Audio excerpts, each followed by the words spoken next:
నబీ కరీం సల్లల్లాహు అలైహి వసల్లం చెప్పినటువంటి హలాక్ చేసేటువంటి 3 విషయాలలో మొదటి విషయం ఏంటంటే డబ్బు సంపాదించాలన్నటువంటి వ్యామోహం. డబ్బు ఎలా అయినా సంపాదించాలి కానీ ఖర్చు పెట్టేటువంటి విషయంలో పిసినారితనం ఊహించడం. ఈరోజు డబ్బును సంపాదించడమే ధ్యేయం. హరామా హలాలా ఏంటి, ఇది ఖచ్చితంగా ధర్మంలో ఉందా లేదా, షరియత్ దీనికి అనుమతిస్తుందా లేదా, ఒకరి హక్కులు కొల్లగొట్టి, ఒకళ్ళ నోళ్లు కొట్టి, ఒకరి కరుపుల మీద కొట్టి, అనేక రకాలైనటువంటి వాగ్దానాన్ని భంగం చేసి ఎలానైనా సరే డబ్బు సంపాదించాలి అని ఆలోచిస్తున్నాం తప్ప ఆ డబ్బు నిజంగా ధర్మ మార్గంలో వస్తుందా లేదా, దీని గురించి అసలు ధర్మంలో ఏముంది, ఖురాన్ హదీస్ ప్రకారం ఉందా లేదా అసలు ఆలోచన చేయడం. ప్రపంచాన్ని పొందాలనేటువంటి ఈ పరధ్యాన్నమే మనిషిని మైమరుపుకు లోను చేసింది. అదే మరుపుతో చివరికి శ్మశానానికి వెళ్ళిపోతూ ఉన్నాడు. డబ్బును సంపాదించడం కానీ ఖర్చు పెట్టే విషయంలో పిసినారితనం. భయ్, నేను 2-3 బిల్డింగ్స్ కట్టానండి, పెద్ద పెద్ద అపార్ట్మెంట్స్ కొన్నానండి, ఇది ఇంత బంగారం ఉంది, ఎంతగా అంటే డబ్బులు సంపాదిస్తున్నాను అని చెప్పేసి ప్రగల్భాలు పలుకుతాడు. కానీ ఎలా మార్గంలో ఇవ్వాలంటే పిసినారితనం ఊహిస్తాడు. ప్రాపంచిక పరంగా ఎన్నో వృధా ఖర్చులను చేస్తాడు.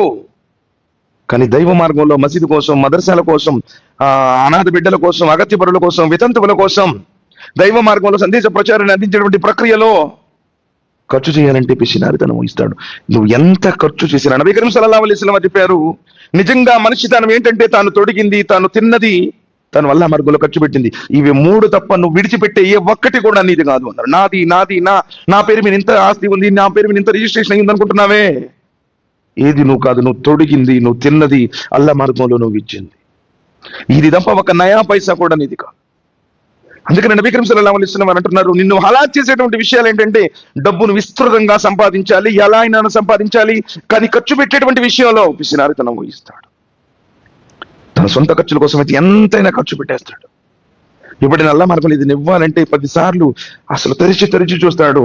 చివరికి 10 రూపాయల నోటు ఉంటా సరే చిల్లర లేదు అని చెప్పి సదకా చేసే దగ్గర ఆగిపోయేటువంటి సందర్భాలు కోకొల్లలు ఉంటాయి. అల్లాహ్ సుబ్హానహు వ తఆలా మనందరికీ హిదాయత్ ప్రసాదించు కాక.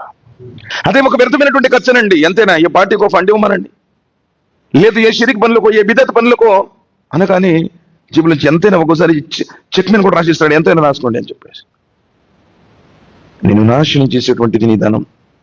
ఎందుకంటే నబీ కరీం సల్లల్లాహు అలైహి వసల్లం చెప్పారు, ఎవరైతే జకాతులు చెల్లించకుండా, దాన ధర్మాలు చేయకుండా కూడబెట్టాడో అదే ధనం ప్రళయ దినం రోజున కాలకోట విషం విరజిమ్మేటువంటి సర్పమై కాడి నుంచి చుట్టుకుంటూ వచ్చి ఎదురుగా వచ్చి నీ నుదుటిని కాటిస్తుంది. మనిషి విసిరేసేటువంటి ప్రయత్నం చేస్తాడు, దాన్ని విప్పుతాడు, విసిరి పారేస్తాడు, కానీ తిరిగి మరలా వస్తుంది, అతన్ని కాటేస్తూనే ఉంటుంది. ఏంటి అంటే, నేను నీ ధనాన్ని, నువ్వు కూడబెట్టినటువంటి నీ ధనాన్ని జకాతులు ఇవ్వకుండా, సదకాలు చేయకుండా, దాన ధర్మాలు చేయకుండా, లెక్కపత్రాలు లేకుండా కూడబెట్టావే, సంపాదించావే, ఆ ధనాన్ని నువ్వు విసిరేసిన ఇప్పుడు మించిపోను.